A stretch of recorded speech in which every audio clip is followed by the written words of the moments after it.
Alors, quelques petites notes. Allez, juste. Sûr. Bon, déjà, est-ce que vous pouvez me donner votre avis sur la situation en lit pour ce qui est des admissions non programmées? Bon, j'ai évidemment mon avis, vous en doutez, mais j'aurais aimé avoir le... Ici, dans notre institution. Ouais, voilà. Oui. sur, Donc, moi, je préside la CACNP, qui est la commission qui organise les soins et les admissions non programmées. Donc, je la préside depuis 3 ans. Ça va vous donner une idée un peu de la question, enfin ça va répondre à la question, mais avant ça va peut-être mettre un peu le contexte. Jusqu'à présent, cette commission, pour dire clairement, elle s'occupait des fermetures de lits pour les vacances. Voilà. Entre-temps, sur la dernière mandature, donc sur les 4 dernières années, comme la plupart des CHU, il y a eu une demande d'adaptation capacitaire.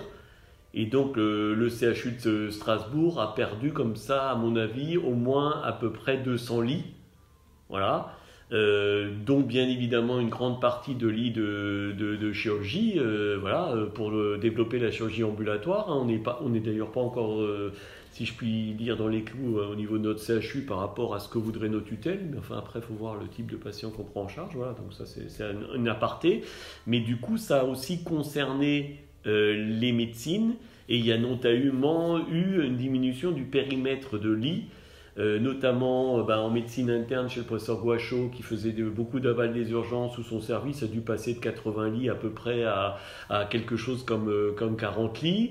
Il y a eu une fermeture aussi de lits en gériatrie, une quarantaine de lits, où pareil, les gériatres strasbourgeois sont très, enfin c'est des gens qui ont fait de la médecine interne avant de s'orienter vers la gériatrie, qui sont très sensibles à l'aval des urgences. Il y a eu des fermetures de lits en dermatologie, et puis aussi il y a eu des comment dirais-je, je trouve pas le bon terme, des redistributions de lits d'hospitalisation conventionnelle sous forme de lits d'hospitalisation de jour ou de semaine. Voilà, où là-dedans, en fait, c'est de l'hospitalisation avec des gens qui sont programmés, bien évidemment, et en fait, tout ça fait que ces lits sont plus vraiment accessibles à l'aval des urgences. Donc, en gros, on a travaillé à l'époque avec la directrice qui était la directrice attachée à la commission, à la CACNP, donc je vais être plus la commission dont je vous ai parlé, et qui était aussi recrutée pour s'occuper de l'organisation des soins, c'était Madame Dion. Et à l'époque, on a fait un gros travail de synthèse par rapport... C'était la directrice des soins. Voilà, c'est ça. Par rapport aux 2, 3, 4 dernières années, les besoins des lits, des urgentistes, les ouvertures des plans et tout ça, d'unités transversales et tout. Et on est arrivé à un chiffre à peu près entre 40 et 60 lits de médecine d'aval des urgences qui manquaient en période, on va dire, relativement stable, un peu de tension, en dehors d'une épidémie. Voilà. Ça veut dire que si le CHU de Strasbourg avait un volant de lits entre 40 et 60 lits de médecine d'aval des urgences, il n'y aurait pas de problème particulier, ça tournerait très bien. Voilà. Ce travail, il date de quand ? Il y a 1 ou 2 ans, même pas 2-3 ans. Et tout est accessible auprès de la commission c'est la direction des soins. Maintenant, le directeur, c'est Monsieur Soulier, qui vient d'arriver là il y a quelques semaines. Voilà. D'accord. Et donc sur ces 40 ou 60 lits, c'est un message que j'ai porté avec les autres internistes, avec les gériatres qui étaient déjà opposés à l'époque à la fermeture de leurs lits, et avec le professeur Bilbao auprès de la direction. Et au jour d'aujourd'hui, normalement, on a obtenu, je ne sais pas si c'est le bon terme, la réouverture de 40 lits sur ces 60, ou ces 40, on va dire, voilà. Ça dépend où on met la fourchette. Il y a 25 lits qui sont programmés, qui ont été ouverts, fermés, ouverts pour des problèmes d'effectifs avant tout soignants, pas d'effectifs médecins, mais des effectifs paramédicaux, chez le professeur Kaltenbach en gériatrie. Donc il y en a 25, et normalement il y en a 15 qui devraient ouvrir avant la fin de on va dire courant du mois de novembre, on va dire, dans le pôle SMO, chapeauté par le professeur Weber, à la place de lits de gastro-entéro. Donc il y aura des lits de gastro-entéro qui seront redispatchés vers le pôle SMO, vers le professeur Weber. Le pôle SMO, c'est infectiologie, immunologie, médecine interne avec le professeur Weber. D'accord. Voilà. Donc du coup, ça fait 15 plus 25, ça fait 40. D'accord. Donc moi, un petit peu avec Monsieur Bilbao, on pense qu'il manque encore des lits. Voilà. Pour vraiment être Paris crack. Voilà. Les 25 lits du professeur Kaltenbach, ils sont ouverts déjà? Ils ont été ouverts et tout, mais à un moment, ils ont été un peu fermés parce qu'il manquait du personnel paramédicaux. Il y a des gros problèmes de recrutement du personnel paramédicaux parce que ça n'intéresse plus les soignants. Enfin, pour vous donner un ordre d'idée, moi j'ai été nommé prof il y a 20 ans. Il y a 20 ans, il y avait un concours pour entrer dans les écoles d'infirmières. Il y avait 500 candidats, il y avait 100 postes. Au jour d'aujourd'hui, il y a toujours 100 postes ou 120 postes qui sont proposés, mais il y a 50 candidats, donc il n'y a même plus de concours, il n'y a plus rien, tout le monde rentre, mais voilà. Et donc chaque année, le CHU préempte tous les gens quasiment qui finissent, notamment des écoles qui finissent d'US. Bon, après, il y en a forcément qui finissent un peu dans le privé et tout, mais ça ne suffit même pas à remplacer les départs en retraite, quoi. Donc, voilà. D'accord. Donc, du coup, je ne sais pas si j'ai un peu répondu, peut-être... Et votre intuition qu'il manque des lits, c'est avec des chiffres Oui. Alors, c'est pas une intuition, si je puis dire. Ça a été chiffré. Alors, après, comme il y a un peu de variabilité, si je peux me permettre, entre les années qui ont été étudiées et tout, on va dire si la fourchette était entre 40 et 60.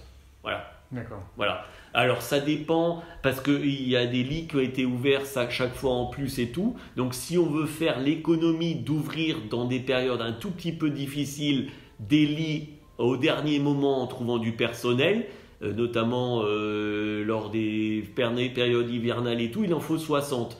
En dehors de ces périodes-là, probablement, il en faut 40. Donc la fourchette, elle est entre 40 et 60. D'accord. Voilà.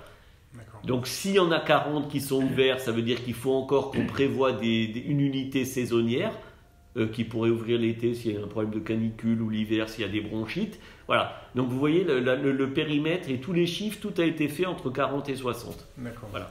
Et ici, en Médical B, il n'y avait pas prévu des fermetures de lits? Moi, j'ai une unité qui est fermée parce qu'il n'y a plus de docteurs. Voilà. Ouais. Donc du coup, moi j'ai 16 lits qui sont fermés mais qui ont été redispatchés, y compris des lits d'ailleurs de moyen séjour chez le professeur Vogel en gériatrie. C'est-à-dire qu'on a une contrainte de la DGOS, du ministère, comme il y a une épidémie de germes multirésistants, d'avoir en gros une quarantaine de lits dédiés à cette activité-là. Donc moi j'ai 16 lits qui sont fermés ici d'aval des urgences, mais dedans j'ai 8 malades de BHRE. Voilà. Je ne peux pas en avoir plus parce que je n'ai pas les ressources médicales, j'ai encore 2 seniors qui partent. Et monsieur Vogel en gériatrie, lui, doit avoir, je crois, une vingtaine de lits, voire un peu plus, sur les BHE.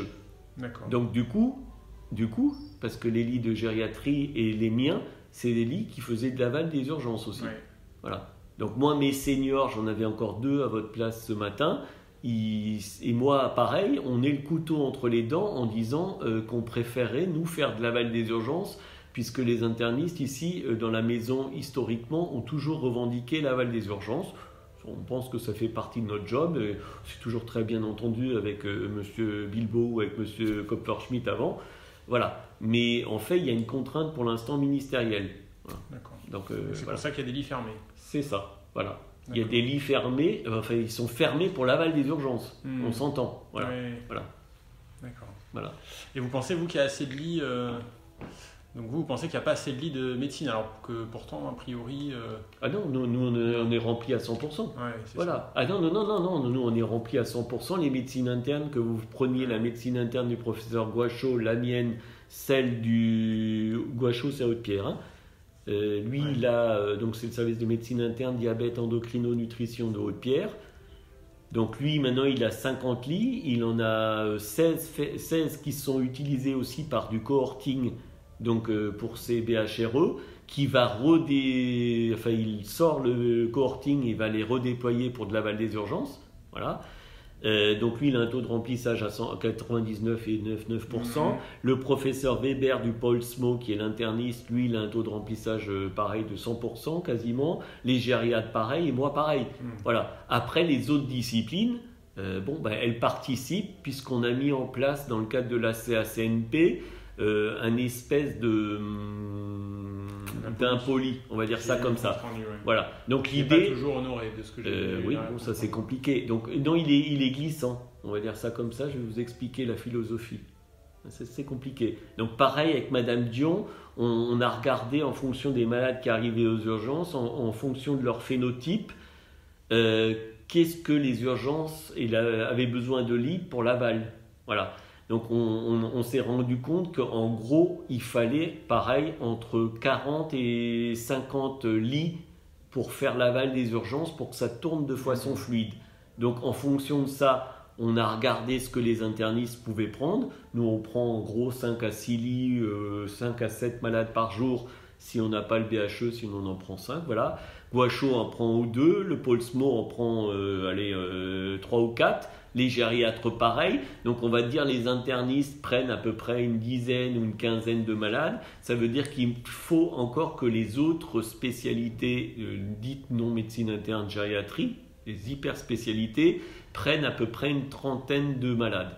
Donc on a imposé de façon un peu arbitraire, pour ne pas froisser toutes les susceptibilités, de dire qu'on prenait à peu près 5% des lits pour l'aval des urgences dans chaque pôle. D'accord. Voilà.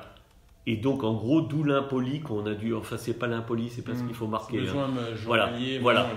Parce que, voilà, ça, je vais vous expliquer. Il y a une grande... D'ailleurs, il y a une grande évolution, puisque depuis qu'on a mis ça en place depuis 3-4 ans, les collègues de spécialités très pointus se sentent quand même un peu, entre guillemets, redevables, investis vis-à-vis des urgences. En tous les cas, les chefs de service, les chefs de pôle. Je ne sais pas, leurs collaborateurs les plus jeunes, pas forcément, mais on va dire qu'il y a une volonté. Et donc, la nécessité là, le besoin journalier, il est glissant. C'est-à-dire qu'on admet bien qu'un jour, par exemple, la cardiologie, ils doivent prendre 8 malades par jour. Si un jour, ils en prennent 12, et que le lendemain, ils peuvent n'en prendre que 4, ils en ont pris 16, donc sur 2 jours donnés, ils ont rempli leur tâche, entre guillemets. Voilà. D'accord. J'ai vu sur les chiffres que vous aviez diffusés à la CME, sur le compte rendu de la CME l'avant-dernière. Oui. Il y a des unités où ils sont qu'à 60% de... 60% de jours où ils ont redonné le nombre de lits. Il y a beaucoup de spécialités qui ne jouent pas le jeu. Notamment les spécialités qui ne jouent pas le jeu, c'est la neurologie qui ne joue pas le jeu. Voilà. Pas la partie neurovasculaire parce qu'ils ont leur propre recrutement, mais les autres, voilà, pour des raisons que moi je ne maîtrise pas. Et votre opinion là-dessus, c'est quoi ces raisons ? Moi je trouve que c'est un scandale. Voilà. Donc, mais les raisons pourquoi ils ne le font pas à votre avis ? Parce que c'est beaucoup plus facile de gérer des malades en fait de sa propre discipline. Déjà vous programmez tout, les malades arrivent en général, souvent c'est des gens valides, ils ont des biothérapies, des petits bilans et tout, et puis ils ressortent quoi. Ça fait moins de boulot pour les infirmières, ça fait moins de boulot pour l'équipe soignante, ça n'a pas du tout la même charge de travail. Voilà. Donc ça c'est clair. Après, il faut bien que cette activité soit faite quelque part, mais moi je pense qu'elle ne doit plus être faite dans des lits d'hospitalisation standard. Toutes ces activités-là, de bilan et tout, nous on faisait ça il y a longtemps en médecine interne, tout ça est maintenant fait en ambulant, en hôpital de jour, de semaine, enfin voilà. Mais c'est un choix volontaire. Voilà. C'est un choix volontaire des chefs de service. Oui, et des plus jeunes. Oui, parce que sinon les gens s'en vont. Là, on a eu le feu en pneumologie cet été parce que les médecins s'en vont. Oui, parce que les praticiens de pneumologie les plus jeunes estiment que ils n'ont pas à travailler du matin 8h au soir 6h, qu'ils n'ont pas une charge de travail à avoir, qu'ils ont des journées de récupération. Et donc, c'est vrai que de gérer des malades instables qui viennent des urgences, c'est très compliqué pour ces gens-là. Voilà. Et donc il y a eu une révolution cet été, le professeur Deblay qui essaye de jouer le jeu depuis des années a quasiment dû affronter les syndicats, des menaces de mise en burn-out de toute l'équipe médicale, voire de l'équipe médicale avec des menaces de démission et de partir dans le privé. Et donc on a fermé 20 lits, je crois, en pneumologie cet été, ce qui a été d'ailleurs très compliqué pour moi, d'ailleurs à la CNP, ça a été très compliqué à la CME aussi. Pourquoi ça a été compliqué pour vous? Parce qu'on ne comprend pas, on a du mal à expliquer que les internistes, les gériatres ou d'autres disciplines Se battent pour ouvrir des lits, acceptent des lits en plus au même effectif, alors qu'à côté de ça, les gens ferment des lits ailleurs. Or que quand on regarde le nombre de lits par le nombre de seniors, il n'y a pas photo. Moi, j'ai à peu près un senior chez moi s'occupe de 18 lits. En pneumologie, un senior s'occupe de 6 lits. Alors moi, je veux bien qu'en pneumologie, il y a peut-être des fibroscopies à faire ou d'autres choses à faire, mais je veux dire, on ne voit pas le rationnel. D'accord. Voilà. Donc c'est un peu compliqué. Voilà. Donc en fait, pour répondre à votre question, pour sensibiliser les collègues, on a prévu dans le cadre d'une démarche institutionnelle menée par la CACNP que les urgentistes, notamment le professeur Villebeau et Madame Samour, rencontrent en ma présence normalement tous les interlocuteurs des urgences médicales. Donc on doit voir tous les pôles et tous les services de cardiologie, de neurologie, de gastro, pour essayer de discuter avec eux de leur ressenti, c'est pour ça que je suis dedans, il faut un neutre, de leur relation avec les urgences et inversement de la relation du professeur Bilbo ou de ses collaborateurs bien évidemment avec ces services-là. Voilà. Et l'idée c'est au terme de ces échanges, que chacun s'exprime et tout ça, que la direction tranche, propose des actions, et surtout qu'on contractualise dans le cadre des pôles. Voilà, l'idée c'est de contractualiser et de dire aux collègues justement qui ne sont toujours que dans une activité réglée, de dire non, l'activité réglée ça doit être en fait la variable d'ajustement et pas l'aval des urgences. L'aval des urgences c'est une activité fixe qu'on a, tous les jours on a besoin de 50 lits, donc tous les jours il y a besoin de 8 lits de cardiologie. Donc vous, il faut que vous prévoyiez tous les jours 8 lits et vous le contractualisez et vous adaptez au contraire votre activité réglée à ces besoins-là. Or que pour l'instant, philosophiquement, c'est toujours l'inverse qu'on a fait. Mais là, on est en train de faire varier la chose. En 2-3 ans, je pense que j'ai réussi modestement avec les autres, à changer cet état de fait et je pense que ça va s'imposer. Voilà. C'est vrai que vous êtes optimiste? Ah moi oui, je pense. Oui. Ah il faut.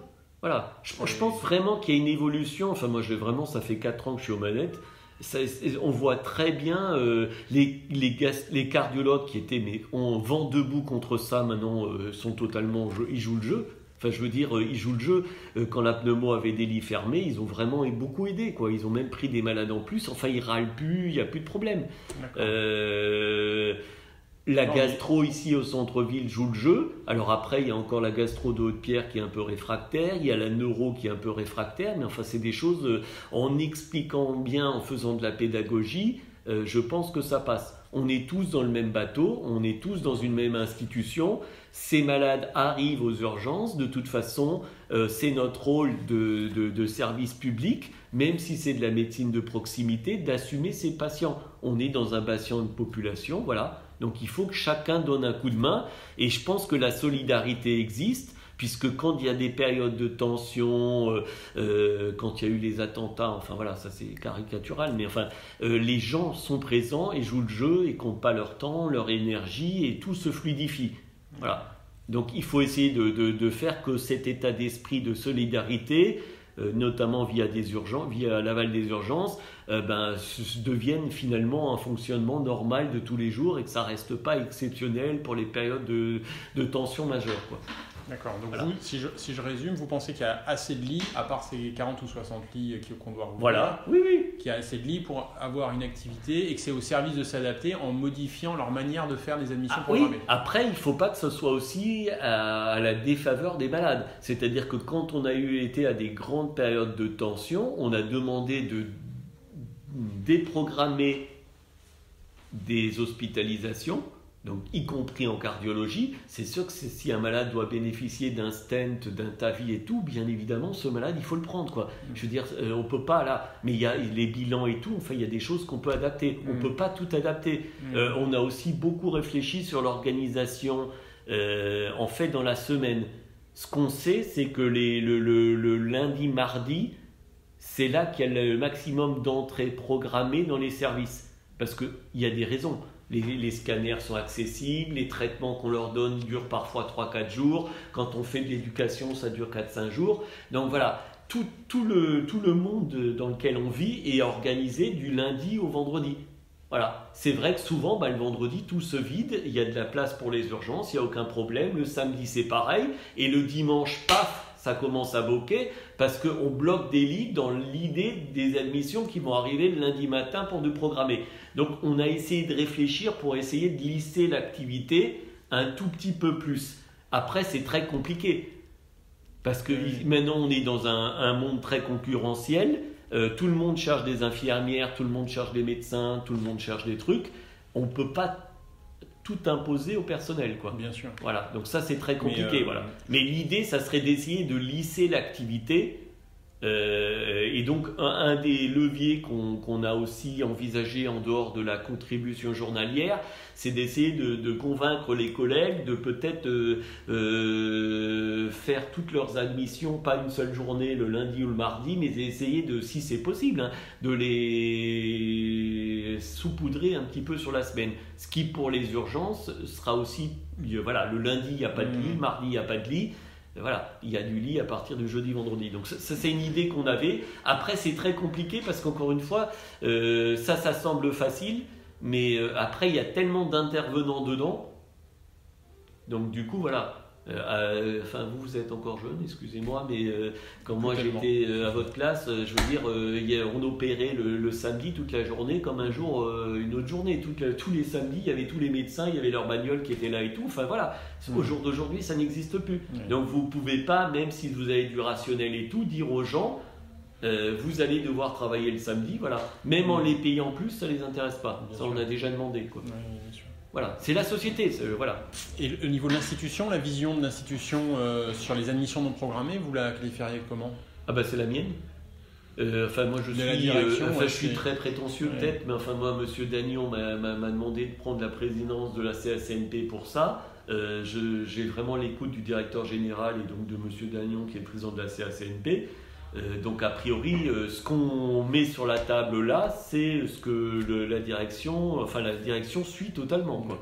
Voilà. Donc c'est peut-être pas Monsieur Gauthier en direct, mais quand il y a des gros enjeux, il est là et il tranche. C'est Monsieur Datoma qui est plutôt en charge, on va dire, de toute cette partie-là. Lui, il partage totalement notre vision, quoi. Donc ils sont en général présents à toutes les cellules de crise, ils sont souvent présents à la CACNP. Il y a souvent des comptes rendus, vous avez dû voir à la CME justement du travail de la CACNP. Et la direction n'a pas hésité, par exemple, à ouvrir son porte-monnaie pour. Donc moi, j'ai obtenu il y a quelques années 2 postes de PH en plus. Malheureusement, les gens sont partis maintenant parce qu'ils sont fatigués. Le professeur Weber, pareil, a eu 2 postes en plus. Les gériatres ont eu 2 postes de PH en plus. Tout ça pour augmenter. Ouais, ils sont fatigués. Oui, parce que le rythme est trop important pour eux. On leur propose en médecine interne, moi je vous ai dit, mes seniors, ils ont 16 malades, 18 lits ou 20 malades. À Colmar, chaque senior, il a 8 lits. Voilà. Et moi cet été, j'avais pas d'interne, donc j'ai 2 internes à la place de 9 du jour au lendemain. Voilà. Donc les seniors font les internes, donc les seniors ils s'en vont. Voilà. Donc c'est voilà. Mais là il y a une volonté de l'institution qui a ouvert son porte-monnaie entre guillemets et on a été suivi par l'ARS puisque justement on a fait tout un gros travail pour montrer les faits, quoi.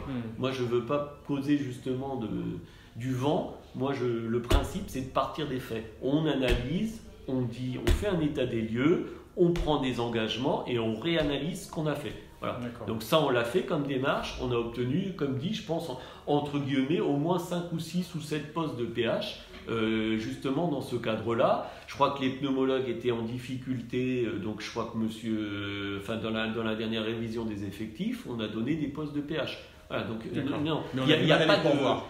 Pardon ? Mais on a du mal à les pourvoir. Ben oui, parce qu'il n'y a personne. Ouais. On est dans la partie la plus creuse du numerus clausus. Ça, ouais. Voilà. Encore 2 ans, donc ça remonte, c'est ça, de ce que j'ai compris. Ah non, ça sur les projections. Non, ça c'est du pipeau total. Ouais, sur les projections du Conseil de l'Ordre. Alors je vous dis tout de suite, c'est des projections qui sont totalement fausses, puisque moi je peux en parler pour ma discipline. Pour ma discipline, on m'a expliqué qu'il y avait un trop-plein d'internistes qu'il fallait baisser la formation. Donc avant, il y avait 9 ou 10 candidats qui rentraient et qui sortaient. Au jour d'aujourd'hui, j'en ai plus que 2. Et il y a 2 postes de PH qui sont libres à Saverne. Il y en a 2 qui vont être libres à Agno. Moi, j'en ai 2. Bernard Boichot va en avoir 2. Weber vient d'en perdre 1. Colmar, ils ont besoin de 3 postes, donc il manque au moins 12 ou 13 seniors juste pour des hôpitaux en dehors du CHU un petit peu gros. Je ne parle même pas de la ville ou des petits hôpitaux. Donc l'ARS, ils sont mais totalement à côté de la plaque. Là, on paye des gens, mais qui n'ont aucune idée vraiment de la réalité du terrain. Et puis, il y a quelque chose qu'ils n'ont pas anticipé du tout, c'est que, un peu comme vous, je m'excuse, mais c'est pas du tout... je prends cet exemple-là, c'est que maintenant, les gens bougent.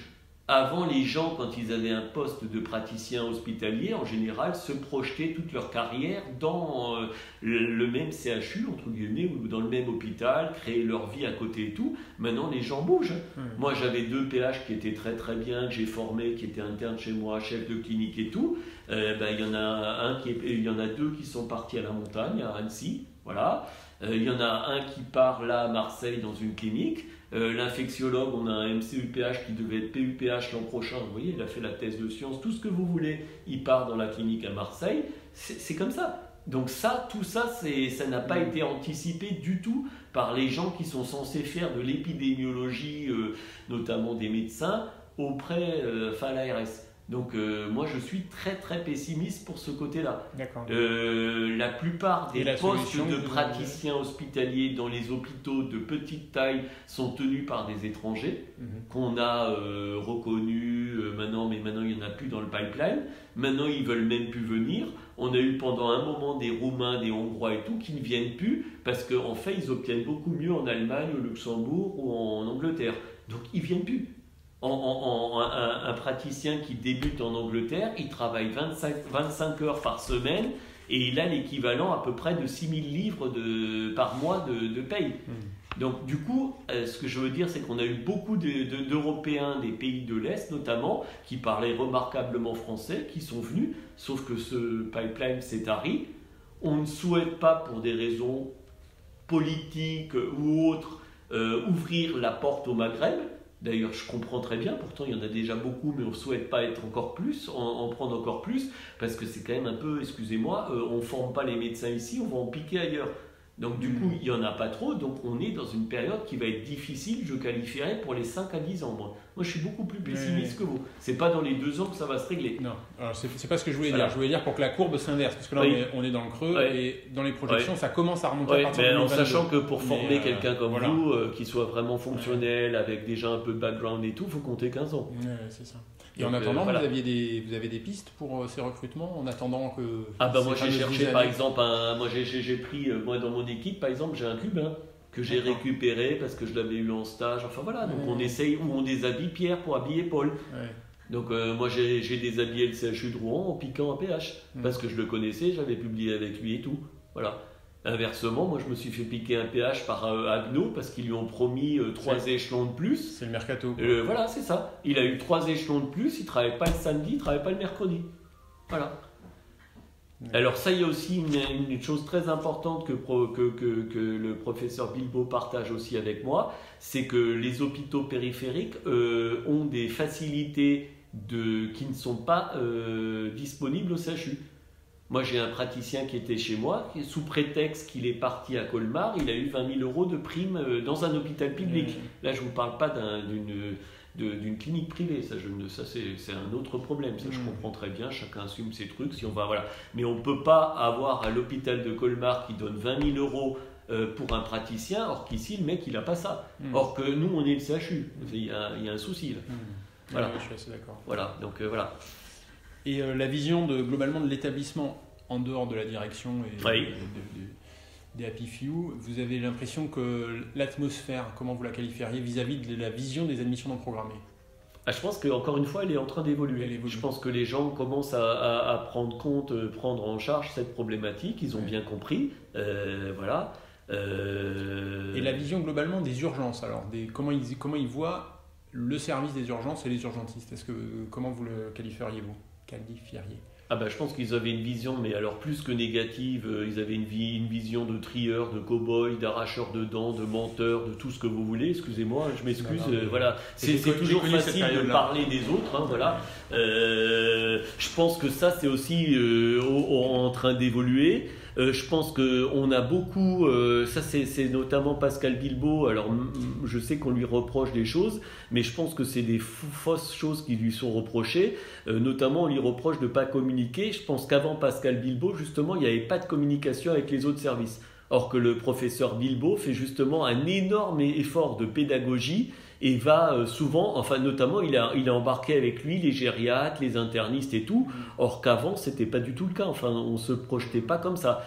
Il a commencé à vraiment intéresser, on va dire, les cardiologues, voilà. Donc je pense qu'il y a le problème c'est que les gens ne se connaissaient pas. Voilà. Là, les gens sont en train de se connaître, de s'apprivoiser. Voilà. Il faut absolument faire des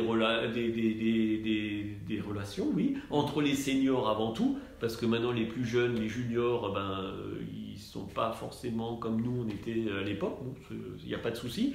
Nous, par exemple, on a totalement seniorisé toutes les prises en charge par rapport aux urgences, les interlocuteurs, c'est des seniors et tout.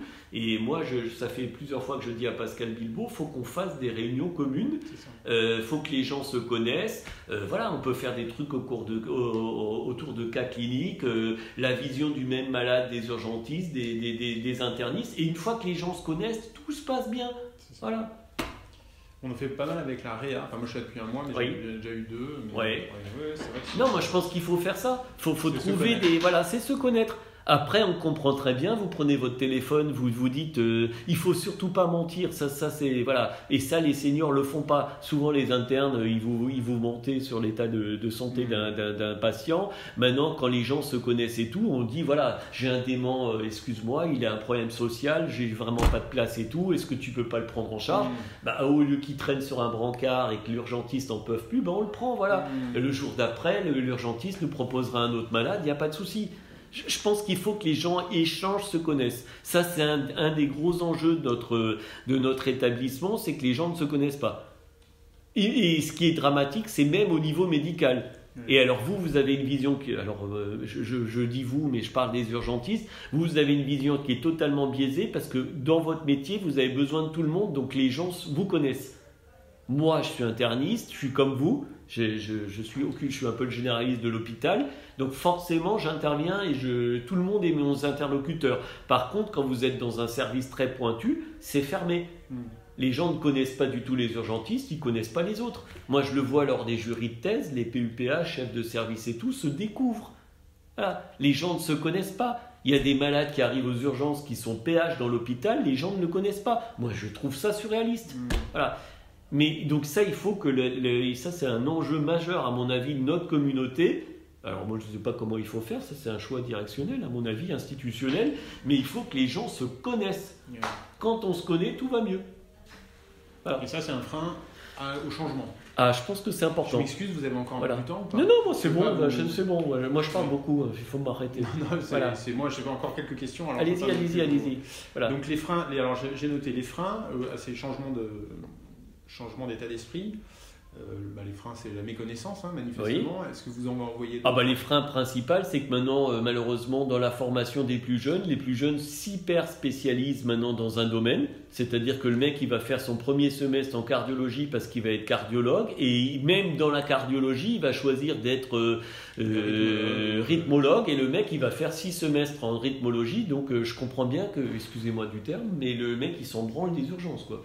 Enfin, lui, il est compétent en rythmologie. Voilà. C'est ça toute l'ambiguïté. C'est qu'on n'a jamais réussi à défaire ou à faire. Je veux dire, dans le CHU... Alors que les besoins sont de la polypathologie. On est d'accord, voilà. Mais la médecine, ça c'est pareil, le gouvernement s'est totalement trompé. Le gouvernement, en fait, s'est fait enfumer par, soi-disant, les médecins polyvalents, la médecine polyvalente. J'en parle d'autant plus que même les internistes ont joué à ça. Il y a autour de Toulouse, donc vous devez savoir, il y a quelques internistes, notamment Harley et sa clique, qui ont créé un truc qui marche très bien, voilà, avec des PH des hôpitaux périphériques, des remplacements, des vidéoconférences et tout marche bien, c'est génial. Donc, mais c'est un petit groupe. Et il y a 3 ou 4 mecs à Créteil, autour de Paris, qui ont créé une fédération de médecine polyvalente. Et du coup, comme le gouvernement a demandé, mais pour qui veut s'occuper de l'aval des urgences, les urgentistes ont dit, mais nous, on a déjà tellement à faire. Les internistes, maintenant, on s'appelle médecine interne immuno. Donc, il y en a une partie qui ont dit, non, moi, je veux m'occuper de la maladie de B7 seulement le 29 février, seulement les années paires et quand il y a pleine lune, voilà. Ouais. Et donc, du coup, le gouvernement a pris comme interlocuteur de la médecine polyvalente qui n'existe pas. Il n'y a pas de spécialité en médecine polyvalente, il n'y a pas de diplôme de médecine polyvalente. Et ces gens-là, je peux vous le dire, puisque moi, je suis rédacteur en chef de médecine et thérapeutique, et j'ai fait rentrer la fédération de médecine polyvalente et tout, ils sont 10 sur la France.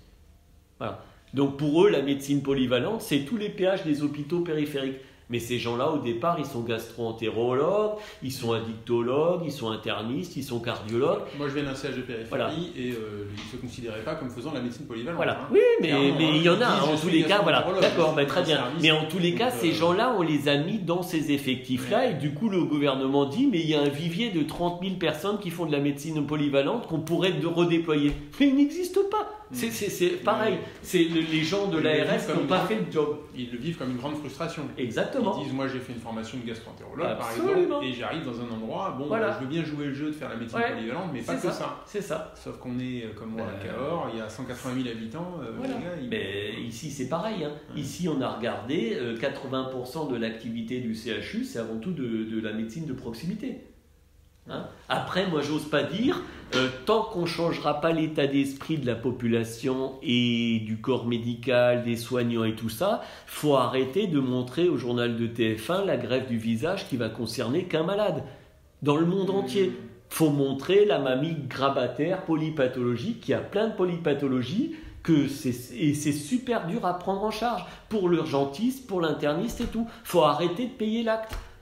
Tant qu'on ne payera pas l'acte technologique, ce qui est encore pire avec la T2A, on ne va pas s'en sortir. Il faut sortir de tout ça. Ça, il y a tout un mouvement qui est en train de se faire à Paris avec André Grimaldi et tout. Moi, j'y adhère. Donc, on veut essayer de dire à nos tutelles, on a d'ailleurs envoyé une lettre au président de la République pour dire ça suffit. Il faut prendre en charge la vieillesse, la polypathologie et il faut valoriser ces choses-là. Voilà. Alors, en T2A, alors vous me dites, je ne suis pas un expert à T2A, mais moi je m'étais renseigné. Si, c'est très rentable. C'est très rentable. Hein, c'est très rentable, mais après ça vous consomme beaucoup de ressources. Alors la gastro-entérologie c'est beaucoup moins, mais les gens viennent, ils sont valides. Dans la matinée vous faites 25 gastro-entérologie à 600 € le truc. Non, il n'y a pas photo, parce que les ressources que vous devez mettre en regard sont moindres. Oui, voilà. Alors nous, je peux vous dire, moi je ne l'ai pas fait pour mon service, vraiment, j'ai pas les faits vraiment, donc je ne vais pas trop m'avancer là-dessus, mais je sais que M. Kaltenbach, lui, il a montré qu'il était, si on mettait tous les investissements en bâtiment, en personnel, toutes les ressources et tout, et qu'on regardait ce que la T2A ramène, la gériatrie rapporte à peu près 100 000 € par mois. Voilà. Moi, je crois qu'on avait regardé un peu à mon service à un moment. Nous, on rapportait sur les périmètres des 62 lits, on rapportait à peu près quelque chose comme 80 000 € par mois. Excédentaire, tout compris, médicaments, tout. Et les admissions programmées, vous pensez rapportent plus ? Ah non. Mais moi, je suis pas dans une discipline, vous voyez, le diabète, c'est pas payant. Je parle par exemple de la gastro-entérologie programmée rapporte plus que l'admission non programmée. Moi, in fine, je pense pas. Mais personne ne fait le compte. Personne ne le fait parce que c'est toujours pareil. Est-ce que vous comptez le fric des machines qu'il faut acheter qui coûtent 1 million d'euros ? Là, pour vous donner un exemple, tous les chirurgiens ont voulu un robot. Donc on a, je crois, 3 robots d'Avency qui sont utilisés, qui sont même plus utilisés parce qu'on se rend compte que pour le matériel, pour le stériliser, tous les jetables et les consommables, ça coûte 80 000 € pour opérer un malade, donc on fout tout à la poubelle. Enfin, je veux dire, voilà. Mais ça, il n'y a aucune politique vraiment. Il y a une comptabilité analytique ? Je dirais qu'elle n'est pas complète. Oui, il y a une comptabilité de beaucoup de choses, mais qui est, voilà. Après, il y a des boîtes noires dans l'hôpital. Vous verrez. Moi, président de la CACNP, ça fait 4 ans que je tape sur la table, que je suis allé voir, y compris le directeur général, tout le monde, pour savoir justement juste les effectifs médicaux dans chaque service. On ne vous les donne pas. Vous êtes incapable, même moi, même Madame Drexler, qui est la directrice des affaires médicales, c'est une information que j'ai jamais eue. Je l'ai déjà demandé 30 fois. Donc, moi, dans les freins, c'est le manque de clarté, je sais pas comment dire. Vous voyez ce que je veux dire? Oui, c'est le manque d'indicateurs. Voilà, c'est ça. Voilà. Moi je vous dis, encore une fois, moi j'étais à La Réunion, on a fermé les lits de pneumologie, moi j'ai bien compris la difficulté dans laquelle était monsieur Deblay, toute la misère qu'il prenait de son équipe, les menaces et tout, mais quand moi après je suis rentré ici, que j'ai vu les effectifs de pneumo, je veux dire j'en ai perdu mes lunettes quoi. Je veux dire, comment voulez-vous aller après expliquer ça à votre propre équipe? Oui. C'est ça le problème. Il manque de la clarté et ces informations. Le jour où elles seront disponibles, ben voilà, le pneumologue, moi je suis prêt à me l'empaffer sur le fauteuil en lui disant, dis donc Toto, tu te fous de ma gueule quoi. T'as 6 malades, tu fais une demi-matinée de fibroscopie par semaine et tu dis que tu bosses. Non, c'est pas possible. Non, mais il y a des trucs, je vous décrirai pas tout. Sûr. Mais par exemple, par contre, juste entre nous. Que ce soit clair, c'est. Oui, il n'y a pas de souci, oui. Enfin, mais par exemple, on a nommé une PUPH pour faire de la chirurgie vasculaire. La nana, elle opère 2 demi-journées par semaine. La nana, elle est PUPH de chirurgie vasculaire et moi, j'envoie mes malades se faire opérer à la clinique parce qu'ici, ils en ont rien à foutre.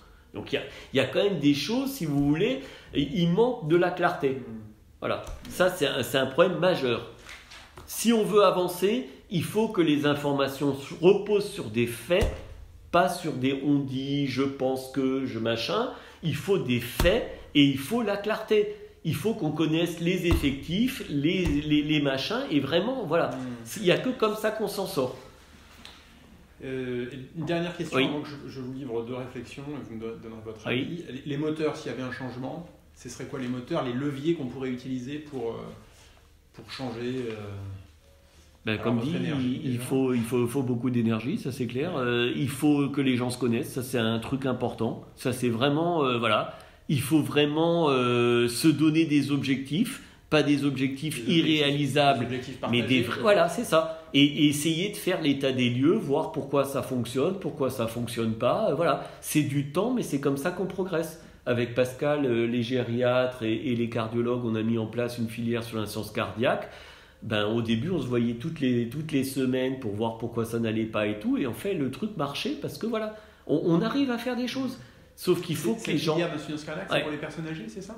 Pour tout le monde, voilà. Tout le monde. Soit c'est un malade jeune qui a un trouble du rythme cardiaque ou un syndrome coronarien, il va chez Roule. Soit c'est un malade qui est avec une pneumonie, il est un peu plus âgé, il a du diabète et tout, il vient chez moi. Voilà, il y a une filière et puis on peut les envoyer en gériatrie. Enfin voilà. Donc on peut faire des choses. Après, ça repose sur la volonté des gens. Donc c'est tellement compliqué, je pense que peut-être il faut se donner des objectifs réalisables et réalistes, et puis il faut peut-être pas tout vouloir modifier d'un coup.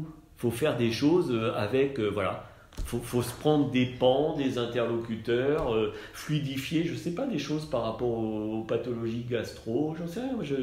Il y a à réfléchir à mon avis. Le problème de notre institution, c'est qu'il y a plus de 13 000 ou 14 000 salariés, il y a quasiment 2000 lits, c'est gigantesque. Voilà, donc c'est compliqué. Voilà. Alors votre avis sur les hébergements? Moi, j'en ai eu 2 ce matin au staff. Voilà, des patients de 90 ans, dont le conjoint qui s'occupait de celui-là qui est hospitalisé vraiment chez moi maintenant et est en réa ou voilà.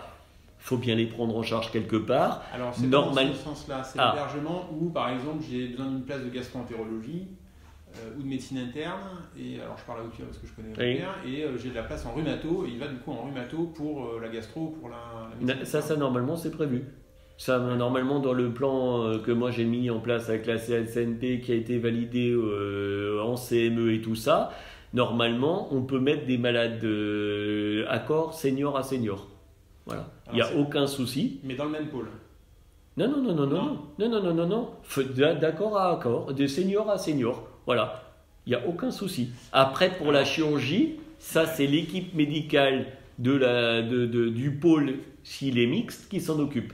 Mais on peut très bien mettre un malade en gastro-entérologie si le senior de rhumato sait le gérer. Enfin, dans l'autre sens plutôt, excusez-moi. On peut mettre un malade de gastro-entérologie en rhumatologie si le senior sait le gérer. Le senior de rhumato. Ouais. C'est pas le gastro-entérologue qui va le voir en rhumato. Ah non, ça c'est pas possible. Ouais. Ça c'est pas possible. Ça, si vous voulez faire un mixte entre le mode français et le mode américain. Aux États-Unis, moi j'ai été à Boston, aux États-Unis, tous les malades qui arrivent sont suivis par le senior qui est en charge, par exemple, de la médecine interne le jour-là. Donc tous les malades qui arrivent aux urgences de l'hôpital de Harvard Medical School avant d'aller à Massachusetts General Hospital, ils sont vus par l'interniste, ils sont mis n'importe où dans l'hôpital, mais après la personne qui les a vus à l'admission en est responsable, ils se baladent dans tous les étages, voilà. Donc ça, il n'y a plus de périmètre de service, il n'y a plus de responsable de service, c'est un mode de fonctionnement totalement différent. Et les effectifs sont beaucoup plus nombreux. Donc là, on ne peut pas demander ça, parce qu'en fait, les lits sont quand même sous la responsabilité de quelqu'un. S'il y a un problème qui arrive, moi, on vient me chercher moi. Donc moi, qu'un gastro-entérologue donne un avis pour la prise en charge d'un malade, imaginons que moi je sois endocrino, pardon. Ça ne me choquerait pas, mais c'est in fine, s'il y a un problème qui arrive à ce malade, c'est quand même moi qui suis responsable en tant que chef de service. Donc c'est un mode qui est compliqué. Donc nous, notre philosophie, c'est le meilleur lit pour le malade. Nous, on ne veut pas qu'il y ait des problèmes comme ça d'hébergement et tout, parce qu'on sait que c'est le bordel. Voilà. Sauf vraiment difficulté de fonctionnement, où voilà, on met des malades en chirurgie et tout ça. Pareil, en se mettant d'accord avec les seniors, voilà, en essayant quand même de ne pas mettre une sclérose en plaques, je sais pas moi, en poussée, en urologie, quoi. Mais voilà. Donc, dans le mode de fonctionnement que vous proposez, nous on s'y est opposé. Oui, voilà. Et on s'est aussi opposé jusqu'à présent à la gestion des lits comme elle était proposée par une cellule de coordination sans aucun contrôle médical. Donc nous, la philosophie dans le CHU de Strasbourg, ça a toujours été, il n'y a aucun problème, notamment les internistes gériatres, nous on prend tous les malades, voilà, il n'y a aucun souci, mais c'est nous-mêmes qui acceptons et qui gérons le truc. On ne veut pas que ça soit géré par des administratifs ou par des gens qui font juste du placement et qui machin, parce que là, ça va être très compliqué. Et ça va être d'autant plus compliqué que les jeunes sont encore une fois, je ne monte pas le doigt des jeunes, ou même les plus anciens comme moi maintenant, voilà, on n'a pas forcément une vision pour savoir tout prendre en charge et tout ça. Donc ça, voilà. Il y a quelques années, le PH était censé savoir avoir un minimum de base, être un peu polyvalent et tout, ça a évolué. Parce que là, il y a quand même un souci majeur au niveau de l'organisation. C'est les difficultés à hospitaliser les malades. Je sais pas, moi je reçois tous les jours un plan de tout ce qui se passe à l'hôpital. Donc nous, tous les jours, on a des indicateurs sur les malades à 10h, à 8h, à 6h, combien il y en a en zone, combien il y en a dans le machin et tout. Souvent le matin, effectivement, il y a des feux orange ou rouge, mais en général, le soir, c'est totalement vert. Donc ça s'est complètement fluidifié. Après, ce qui pose problème, c'est, alors là c'est pareil, c'est la philosophie que nous on a mis en place. C'est-à-dire que par exemple, nous qui sommes très loin des urgences, on souhaite qu'il y ait un minimum d'examens complémentaires qui soient faits, parce que sinon ici c'est le bordel. Ça, voilà. Donc nous on ne veut pas que les urgentistes fassent du tri uniquement, on veut qu'ils fassent un peu de diagnostic, donc ils traînent, enfin les malades restent un peu plus longtemps, mais ils sont bien orientés dans le bon lit. Ouais, mais... Là, il y a une différence de vision. Après, non, mais je pense qu'il y a une grande différence entre Haute-Pierre et le NHC. Voilà. Après, il y a un problème de brancardage. Non, c'est pas ça. Enfin, il y en a aussi, bien sûr, mais je trouve qu'il y a des situations où, moi, j'ai eu des nuits où il y avait... on me dit, ben non, j'ai pas de place, alors il n'a qu'à rester sur un bancard. Mais qui vous dit ça? C'est l'interne, le chef. Ah, mais il faut se l'empaffer. Mais oui, c'est voilà. fait. Mais et il faut passer par la direction. Voilà. Après, il y a des nerfs. Oui. Après, il y a des périodes de tension. Ça, je conçois tout à fait. Ouais, mais là, on est en septembre, quoi. Enfin, ouais. Ben, le problème, c'est qu'il manque ces 40 à 60 kilos. Oui. Voilà, c'est tout. Nous, on l'a dit, ça fait 4 ans que je porte ce discours-là. Monsieur les gériatres se sont opposés, Pascal Bilbao se sont opposés et tout. C'est des choix et des engagements qui avaient été faits il y a longtemps par l'ARS. Moi, je vais vous dire mon inquiétude. Oui. J'ai dit à Pascal Bilbao, Oui. Je veux dire, la situation de Mulhouse Oui. ou de Dijon. Oui. Et Dijon, c'est un CHU qui est dans la même situation que Oui. Mulhouse. Oui. C'est-à-dire là, Oui. Patrick Ry va se retrouver dans les urgences avec la même situation. Il n'a plus de médecin, enfin, c'est une catastrophe. Là, ça nous pend au nez. Parce il y a eu un renouvellement de ce que j'ai compris il y a quelques années. Il y a beaucoup de jeunes, ce qui est très bien. Ils sont tous mais c'est très dynamique et tout.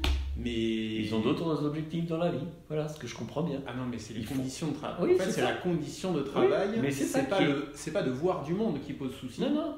C'est les difficultés en termes d'hospitalisation. Mais les freins à l'hospitalisation. Mais vous imaginez pas la chance que vous avez avec les effectifs que vous avez. C'est-à-dire que nous, on n'a plus de médecins. Moi, je suis passé de 9 seniors, on est 6 seniors, et dans un mois, je vais être 5. Et je suis passé de 8 internes à 2 internes. Donc, comment voulez-vous médicaliser des malades ? Donc, forcément, si vous avez moins de médecins, ça tourne moins vite, vous prenez moins de malades. Et le problème, c'est que vous avez ça dans beaucoup de disciplines. En gastro-entérologie au centre-ville, à un moment, il n'y avait plus d'internes, 0 interne et pas un médecin français. Voilà. Il y avait le PUPH et c'est tout. La gastro-entérologie du centre-ville n'existerait plus si on n'avait pas mis le professeur Mutter comme chef de service du département. Non, ça il faut être aussi conscient. C'est-à-dire que les disciplines qui marchent bien, c'est la neurologie parce qu'ils sont des effectifs pléthoriques. Ils sont 8 PUPH, la rhumato. Le service du doyen. Le service du doyen, ils sont 3 PUPH, 1 MCUPH, 3 PH, 3 chefs de clinique, 14 internes pour 30 lits. C'est sûr qu'à ce moment-là, pour les médecins, c'est OK. Les médecins ne vont pas vous menacer de partir, ni rien. Le problème, c'est que les gens s'épuisent. Moi, les jeunes qui sont partis m'ont dit « j'en peux plus ». Moi, 3 ou 4 admissions tous les jours dans 18 lits avec des médecins qui ne parlent pas un mot de français, les familles qui sont là, le bordel et tout, j'en peux plus. Moi, je ne rentre pas tous les soirs à 7h ou 8h du soir. Sauf que moi, je n'ai pas d'autre moyen de faire. Non, mais je ne veux pas opposer les services qui hospitalisent. Non, mais ce que je veux vous dire, c'est que c'est le même combat. C'est-à-dire que l'urgentiste qui passe son temps à se faire chier, à trouver un lit et qui se fait engueuler par les collègues, il va se casser, comme le collègue qui est déjà au taquet et qui s'engueule avec l'urgentiste pour des raisons machin. Et vous ne pensez pas que des solutions type faciliter les hébergements ça permettrait d'améliorer je ne sais pas comment vous voyez ça, moi je veux bien, moi il n'y a aucun souci, il faut juste me dire comment vous allez faire et quelles ressources vous allez trouver. Parce que là, au jour d'aujourd'hui, il n'y a plus de ressources en personnel type infirmière, même en payant en payant grassement des gens de la ville, et il n'y a plus de ressources de médecins. Donc voilà. Là, vous avez peut-être dû voir passer un mail, ça c'est moi, mais moi je ne vais plus avoir de médecin pour l'unité de cohorting. Donc du coup, moi j'ai proposé à la direction, puisqu'on ne peut pas trouver de mercenaires, mercenaires c'est peut-être pas le bon terme, de collègues qui bougent un peu, j'ai essayé de dire à la direction, il y a peut-être des gens dans des unités transversales et tout qui peuvent donner peut-être un coup de main. Non ? Après, je ne sais pas si vous savez peut-être, mais quand vous regardez les effectifs médicaux, c'est quand même, il y a du monde. Sauf qu'il y a des gens qui sont juste là pour faire des unités transversales, pour voir, ils voient 2 malades dans l'année, enfin, je caricature, mais parce que c'est des obligations médico-légales. Donc il faut X patients, il faut X médecins pour porter les soins palliatifs, il faut X médecins pour porter la dictologie, enfin comme ça il y a plein d'unités transversales qui existent, où les gens ont le même statut que vous, la même paye, ils sont PH et tout, sauf qu'ils n'ont pas votre job. Ils sont beaucoup plus cool. Voilà. Ça, après, c'est des obligations, voilà. Et là, on est dans une période très difficile. On est dans une période, mais ça a déjà existé. C'est-à-dire, je ne sais pas si vous savez, mais ici, ça s'appelle les hôpitaux universitaires de Strasbourg, et ici, ça s'appelle les hospices civils, parce qu'avant la loi Debray, avant qu'on mette des PUPH titulaires et tout ça, en fait, c'était les hospices. C'est-à-dire que les PU, ils étaient en ville, ils avaient un cabinet, ils travaillaient dans les cliniques et tout. Ils venaient une fois le matin, tous les 2 matins, pour faire fonctionner le staff, régler les problèmes administratifs, et ils partaient. Mais ici, n'étaient que les pauvres.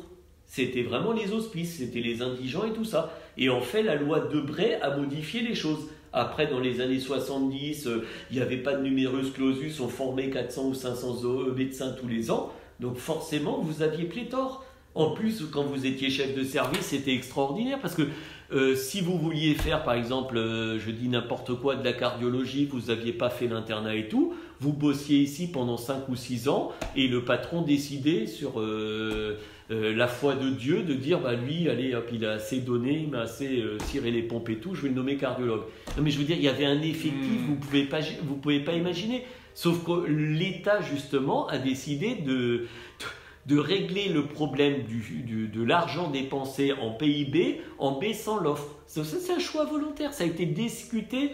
Vous pouvez lire il y a avec la complicité médicale aussi. Non, c'est le directeur de la caisse primaire d'assurance et le ministre de l'économie qui ont signé un plan. Il y a tout sur les 10 ans à venir, qu'est-ce que va devenir la médecine. Et donc, ils ont décidé, avant, ils ont mis des blâmes, ils ont donné des sous, ils vous ont mis des sorts, ils vous ont mis des recommandations, des trucs opposables et tout. Et malgré ça, ils se rendent compte que les dépenses de santé baissent. Donc, ce qu'ils ont décidé, c'est de baisser l'offre. Vous avez plus d'offres, ben vous avez moins de dépenses. Actuellement, on forme un ophtalmo qui sort sur le marché tous les 2 ans, or que toutes les années, en Alsace, il y a 10 ophtalmos qui partent à la retraite. Donc, quand vous aurez l'âge d'avoir une cataracte et tout, enfin, vous trouverez un de vos collègues parce que vous êtes docteur, mais sinon, vous n'en trouverez plus.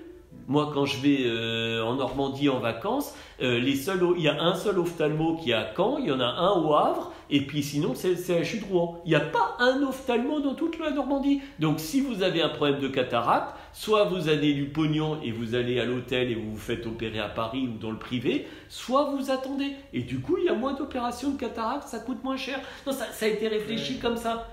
Et ça, avec le Jean-Louis Pascali, il y a 10 ans, on avait fait un syndicat ici aux hôpitaux universitaires de Strasbourg qui s'appelait le SAMUS, le syndicat autonome pour des médecins des US. On est allé voir tous les politiques pour leur dire la prise en charge des patients se dégrade. La qualité de vie des patients qui en découle n'est pas bonne. Notre population va être moins bien prise en charge. Et on a l'impression que dans le corps médical, dans les soignants et tout, il y a un peu de désabusement, voilà. Je parlais même pas de burn-out à l'époque, vous voyez, on n'était même pas là-dedans. Tous les politiques nous ont dit, à l'époque c'était Jean-Louis Pascali, moi j'étais le trésorier donc j'allais avec, nous ont dit mais monsieur le professeur, messieurs les professeurs, mais tout ça on le sait, mais en fait c'est un choix, voilà. Ce que j'ai compris de l'année dernière de la formation, c'est que les syndicats médicaux étaient aussi bien contents à un moment. Ah bah oui. Mais ça vous avez tout à fait raison, mais pas pour l'hôpital. Non. Oui. Tout à fait. Mais ça c'est clair. Oui. C'est pour ça que d'ailleurs même les syndicats de médecins, je ne sais pas si vous êtes au courant, ils soutiennent le gouvernement, on dit il faut envoyer les jeunes dans les zones les plus difficiles et tout, c'est normal. Parce que du coup ça vous fait moins de concurrents et cling, vous allez pouvoir faire votre truc tranquillement. Ah, vous avez tout à fait raison. Moi je parlais dans l'idée du public. Non. Oui. Oui, alors donc moi j'avais ces réflexions-là et que je voulais partager avec vous concernant les difficultés d'hospitalisation. Oui. C'est vrai que peut-être que les hébergements, ça peut être une des solutions, parce que moi je vois qu'il y a des unités qui n'ont jamais eu de lit, pour parler clairement. Mais après personne ne va s'en occuper, le problème c'est ça. Donc vous allez faire comme moi, vous allez mettre une annonce sur le site Intraus et tout en disant je cherche un docteur pour aller s'occuper de ces malades. Voilà. Parce que les collègues refuseront, je vous le dis franchement. Moi, j'ai essayé de les sensibiliser. Alors moi, je vous dis, je me définis comme un médecin généraliste des hôpitaux. Après, on a chacun ses marottes et puis bon, on est universitaire et tout. Mais je veux dire, c'est pas du tout la philosophie des copains. Les copains, c'est beaucoup plus facile d'être spécialiste de l'épilepsie et seulement de l'épilepsie chez la femme de 30 ans. Vous avez 2 papiers à lire dans l'année. Vous allez à tous les congrès qui vous intéressent et puis c'est tout. Vous n'avez pas de lit, c'est encore mieux. Et c'est encore mieux. Vous devez aller jouer au golf, vous dites à votre secrétaire, je peux vous le faire là, allô Cathy, vous annulez la consultation de demain, je ne peux pas travailler. Voilà, vous en avez rien à foutre. Et vous avez le même salaire que quelqu'un d'autre. Et en plus, ce qui est quand même important, parce que ça c'est quelque chose qui peut vous émouvoir et sur lequel vous êtes sûrement sensibilisé comme moi, c'est qu'en plus, vous et moi, on va avoir le problème de la responsabilité médicale. C'est-à-dire que quand vous êtes PH et que vous occupez de 20 lits, vous avez beaucoup plus de malheurs, de risques d'avoir un problème médical ou un problème médico-légal ou un problème avec une famille que le mec qui en a pas. Qu'est-ce que c'est bien? En plus, les malades que vous voyez en consulte, que vous voyez pour une super spécialité, le malade il vient, vous avez juste à lui dire c'est pas l'épilepsie de machin, au revoir monsieur. Vous réglez pas du tout son problème, mais c'est tout. Donc ça, c'est tout un cheminement médical. Et je ne voudrais pas vous être très pessimiste, mais quand vous regardez le nouveau parcours qu'on propose au 2e cycle qui va être mis en place à partir de 2020, vous pouvez vous arracher vos cheveux, je pense que vous serez comme moi.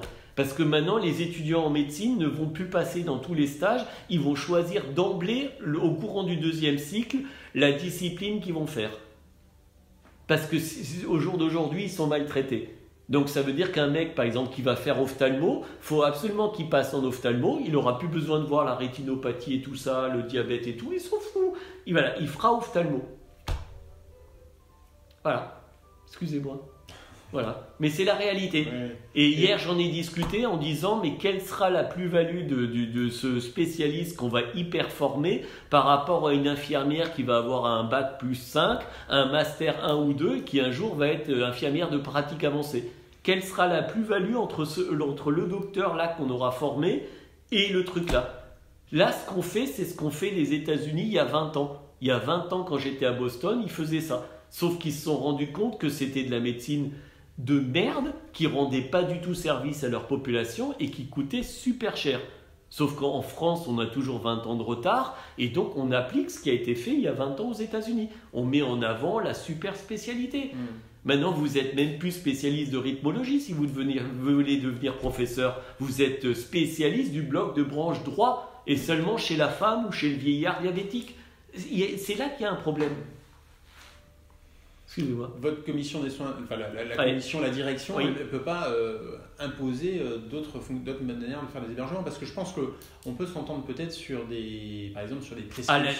La direction peut toujours imposer. Le problème, c'est que en gros, c'est le corps médical qui dispose, excusez-moi du terme. Notamment ici, c'est un CHU. Donc les universitaires, leur vrai patron, c'est le doyen et le président d'université. Donc déjà, ça, c'est une première chose. Et enfin voilà, vous voyez ça de votre côté-là, ça rendra peut-être le boulot des urgentistes plus facile, mais il n'y aura plus aucun médecin dans les unités.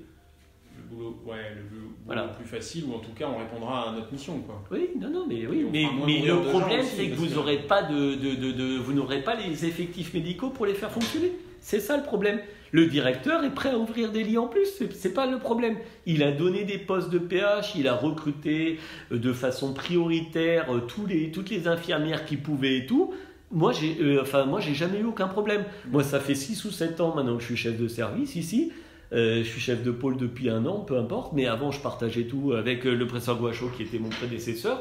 On n'a jamais eu de refus, en tous les cas pour nos services, nos structures, qui étaient justifiés. Où notamment il y avait de l'aval des urgences et tout, voilà. Et dans l'institution, par exemple, c'est vraiment la direction, elle a bien pris compte de cet aspect-là, en sachant que maintenant en médecine, on va dire 80% des gens, une grande partie rentrent par les urgences. Il y a besoin d'avoir des gens polyvalents qui s'occupent de ces gens-là. Après, moi je pense que plus que l'hôpital, il y a avant tout un laisser-aller total de la médecine de ville. Il n'y a plus de tableau de garde, il y a plein de médecins qui font plus de garde et qui sont plus obligés d'en faire. Il y a plein de structures qui sont payées qui servent à rien. Je veux dire, le mec il vient, il dit voilà, je prends mes 40 €, mais vous allez aux urgences. Voilà, il fait un bout de papier, il a touché ses 40 €. Il faut absolument réorganiser la médecine de ville. Voilà. Après, il y a autre chose qui a aussi changé, qui a un changement de paradigme, c'est qu'il y a quelques années, la médecine de ville et la médecine hospitalière marchaient main dans la main. Les gens se connaissaient, excusez-moi de revenir à des vieilles choses, les généralistes avaient été dans les hôpitaux et avaient été dans les services. Moi, les anciens généralistes, ils n'envoient pas de malades aux urgences, ils me les envoient directement ici. Je veux dire, ils connaissent le service, ils nous connaissent, ils nous passent un coup de fil. Nous, on a une astreinte avec un senior au bout du fil pour répondre justement à ces choses-là, pour donner des avis médicaux, pour déférer une consultation, pour prévoir une hospitalisation, sans emmerder le service d'urgence, qui a autre chose à foutre, quoi. Voilà. Mais tout ça, ça a été cassé. Voilà. Maintenant, les internes, vous savez, par exemple de médecine générale, ils passent quasiment plus au CHU, à part aux urgences. Ça, voilà. Donc je ne sais pas, et alors là pour le coup personne de nous n'est associé à ces réflexions. Je veux dire, vous voyez, vous avez l'impression qu'il y a des mecs de santé publique qui sont les interlocuteurs du ministère, les mecs ils n'ont jamais vu un malade, c'est assez hallucinant. Par contre rien ne monte du terrain, si ce n'est après ce que vous avez dit, les syndicats, mais qui là ont une posture totalement... voilà, oui. Pour vous donner un exemple, quand moi je communique beaucoup sur l'insuffisance cardiaque, on fait de la télémédecine et tout, vous en entendrez sûrement parler, et puis la filière qu'on a mis en place et tout. Moi déjà quand j'arrive dans une société, dans une réunion de cardio, je me fais allumer parce que je suis pas cardiologue. Après, les mecs viennent me voir en aparté pour me dire « Putain Emmanuel, ce que tu as fait, c'est génial, ça marche super bien, t'es content, les patients sont contents, ils sont bien pris en charge et tout. » Mais après, quand ils sont dans leur posture de représentant de la discipline, on se fait allumer. Voilà. C'est ça en France. Voilà. On retrouve les mêmes problèmes avec les... Dès que vous proposez quelque chose de nouveau, tout le monde s'y oppose. Moi, je me balade un peu comme vous, probablement dans le reste du monde, vous n'avez pas ce problème-là. Ça, c'est typiquement français. Vous allez en Allemagne, vous passez le Rhin, vous proposez quelque chose, tout le monde va être aidant, or qu'ici, quand vous proposez quelque chose, tout le monde va vous casser. En Allemagne, quelqu'un qui réussit, il est plutôt mis en avant, il n'est pas envié, au contraire, on va dire, voilà, il a fait des efforts, il bosse, c'est normal et tout. Ici, vous êtes un gros salaud, c'est tout. C'est parce que votre papa était médecin, votre famille a fraudé, voilà, et puis vous êtes un nanti, vous gagnez très bien votre vie. Il y a tout un problème sociétal à changer. Oui. On a du mal à faire bouger les choses. Moi, la cardiologie, je peux vous dire que les deux plus... Enfin, sur la filière qu'on a mis en place avec Roulf, von Unholstein, Sami Talal et tout, les deux bloquants de l'hôpital, c'est les deux PH qui sont en cardiologie, qui sont Madame Koenig et surtout Marie-Pierre Boucher. Voilà, pour elle, c'est un scandale que les malades aillent chez moi. Elle a même envoyé dans un mail à toute la communauté que les gens qui allaient chez moi mouraient, que c'était bien connu, qu'ils mouraient en médical B et qu'on était des nuls. Voilà. Donc, voilà. Le problème, c'est qu'il faut déjà qu'on règle les choses entre nous, les médecins, et après, l'administration est là pour nous aider. Or que là, on fait l'inverse. On a laissé passer tout ça, on se fait une petite guéguerre entre nous, on déshabille Pierre pour habiller Paul, et puis en fait on se fait niquer, excusez-moi, par l'ARS, par tout le monde, et c'est l'administration qui décide. C'est pas ça qu'il faut. Et l'administration est assez intelligente pour nous aider. Franchement dit, si vous venez avec des faits, des trucs et tout, ils vous aident. Alors moi j'ai envie de travailler aussi sur... Alors là je voyais l'urgence, je suis un peu... Mais par contre, sur votre problème, enfin pas votre problème, votre suggestion d'hébergement, je ne sais pas, il faut le développer et tout, il faut monter un petit groupe de travail, vous pouvez venir le présenter à la CACNP une fois que vous aurez peut-être abouti bien votre réflexion et tout ça. Moi, je suis prêt à vous aider, à participer, moi avec grand plaisir.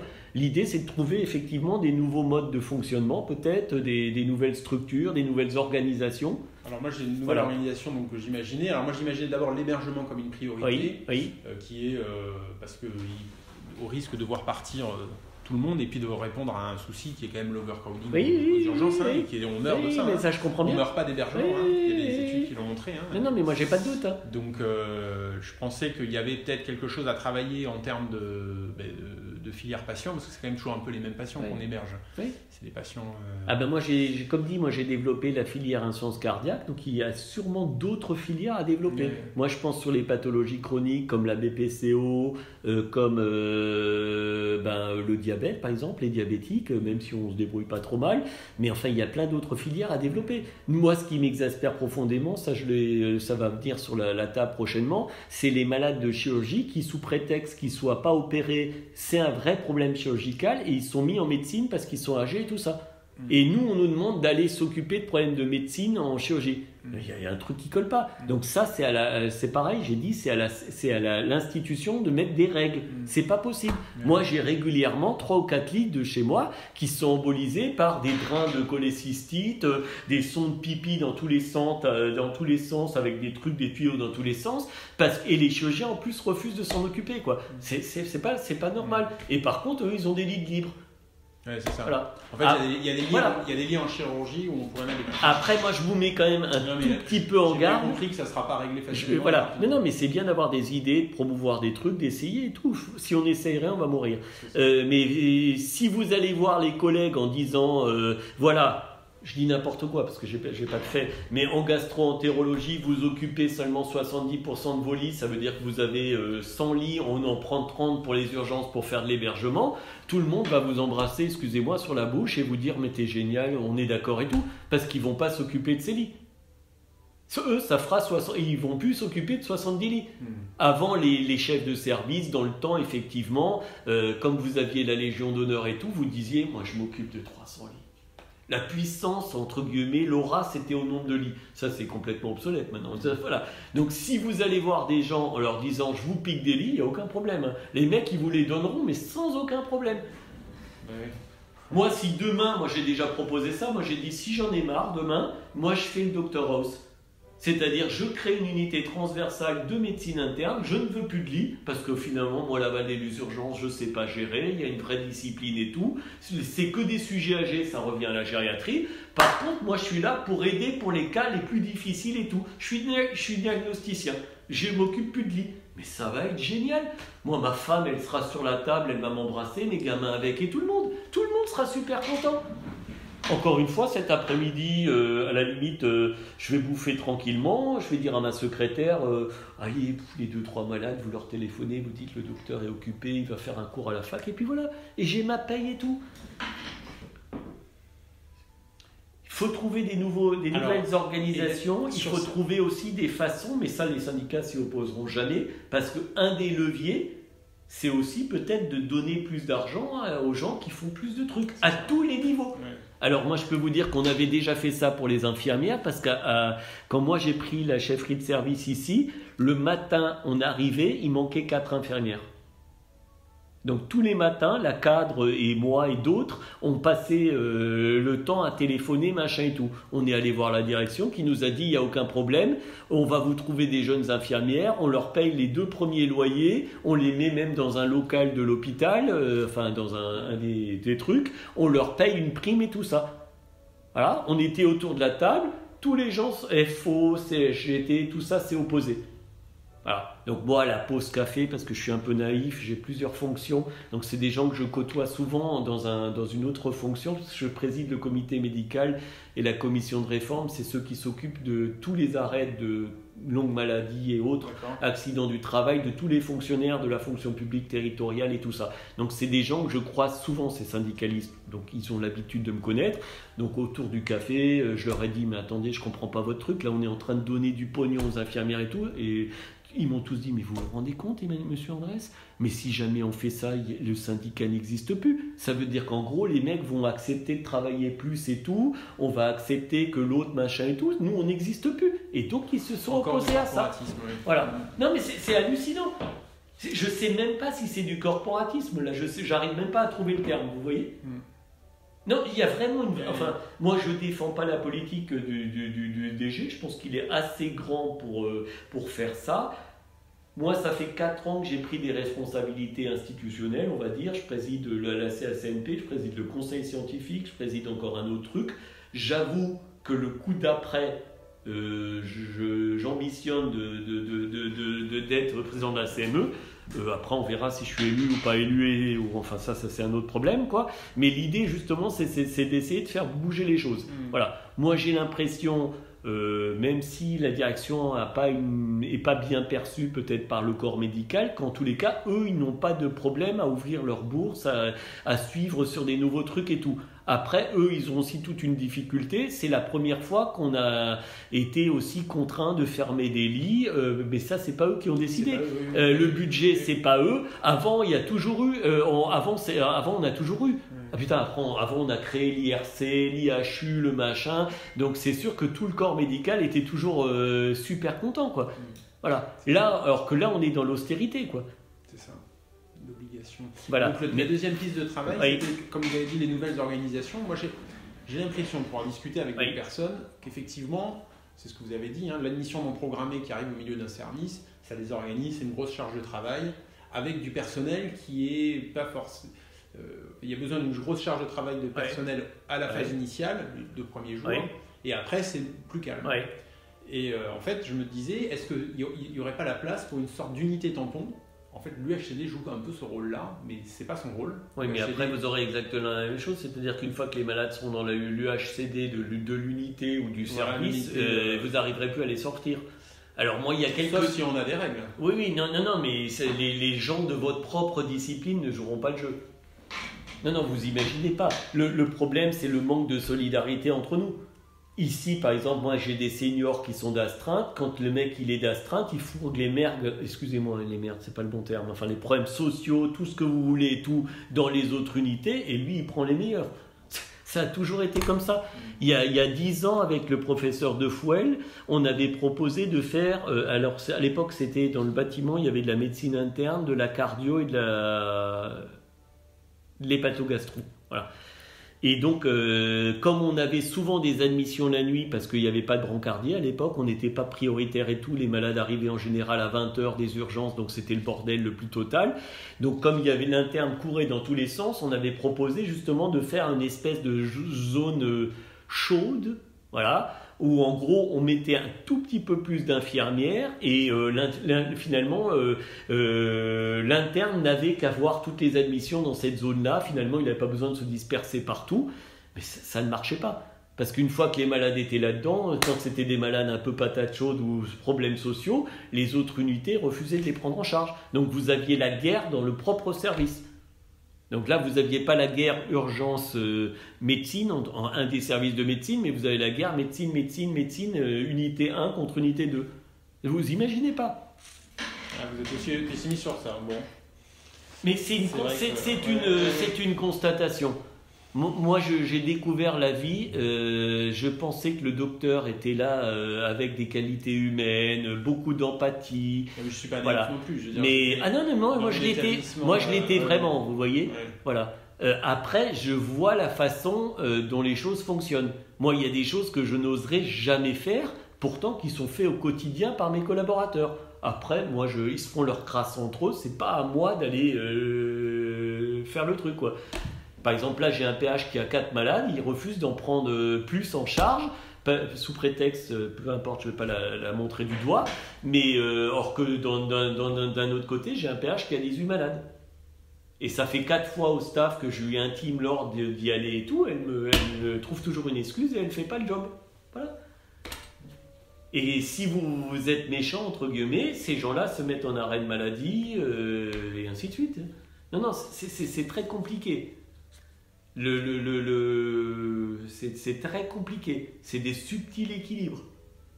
Je vous promets. Il faut vraiment mettre de l'eau dans son vin, comme on dit. Voilà. Après, il ne faut jamais faire... Moi, je ne dis pas que ce que moi j'ai subi ou bénéficié, je ne sais pas, on doit le reproduire. À l'époque, on avait 8 gardes par mois et puis plein de choses et tout. Tout ça, il faut l'oublier et tout. Il faut se projeter dans le monde dans lequel on est. Mais moi, ce qui me désole un petit peu, justement, c'est l'absence totale de manque de solidarité. Et ça existait déjà quand j'étais interne. Parce que quand moi, j'étais interne, les admissions, elles n'étaient pas seniorisées. C'était l'interne des urgences, il n'y avait quasiment pas de seniors, qui discutaient avec les internes des étages et tout. Et puis voilà. Mais on voyait très bien à l'époque, alors il y avait beaucoup moins de problèmes sociaux, et puis les malades étaient peut-être plus jeunes que maintenant, mais les malades les moins sexy, entre guillemets, ils étaient toujours dispatchés dans une certaine unité et ainsi de suite. Voilà, ça a toujours été la guerre. Bon, je veux mais travailler sur cette modélisation. Faut pas moi, c'est une vision comme ça. Hein. Oui, non, mais de toute façon, il faut être plein autour de la table et puis il faut échanger. Et puis, comme dit, c'est ça. C'est peut-être proposer sur des modes de modélisation avec c'est très bien. Des trucs de modélisation, et c'est de proposer quelque chose et puis avec des règles qui imposent. Moi, j'avais joué. Nous, on a joué. Alors pour l'insuffisance cardiaque, il y a un contrat qui avait été porté avec la direction générale et Novartis, qui nous ont proposé de travailler à l'époque sur l'insuffisance cardiaque. Donc on a fait un premier état des lieux et après il y a General Healthcare qui est venu avec des gens qui travaillent justement sur les parcours de soins et tout ça, qui ont vu tous les métiers qui participent à la prise en charge de ces patients, des broncardiers, infirmières, aides-soignantes, le ménage, les directions, les cadres, les infirmières, les docteurs et tout ça. Et on a effectivement trouvé des points d'amélioration, entre guillemets, Et voilà, on a essayé de les améliorer. Enfin voilà. Donc moi je pense qu'effectivement travailler sur l'organisation c'est super bien quoi. Je pense que c'est vraiment bien. Après comme dit, ça rejoint un peu ce que vous avez dit, il faut prendre des gens motivés, faut se faire connaître, voilà et tout. Quand c'est comme ça, ça marche très bien. Voilà. Ok. On va se lancer, on va voir. Ah oui, mais c'est très bien. C'est Quand vous m'avez envoyé un petit mail, moi j'ai trouvé ça très intéressant et voilà, encore une fois.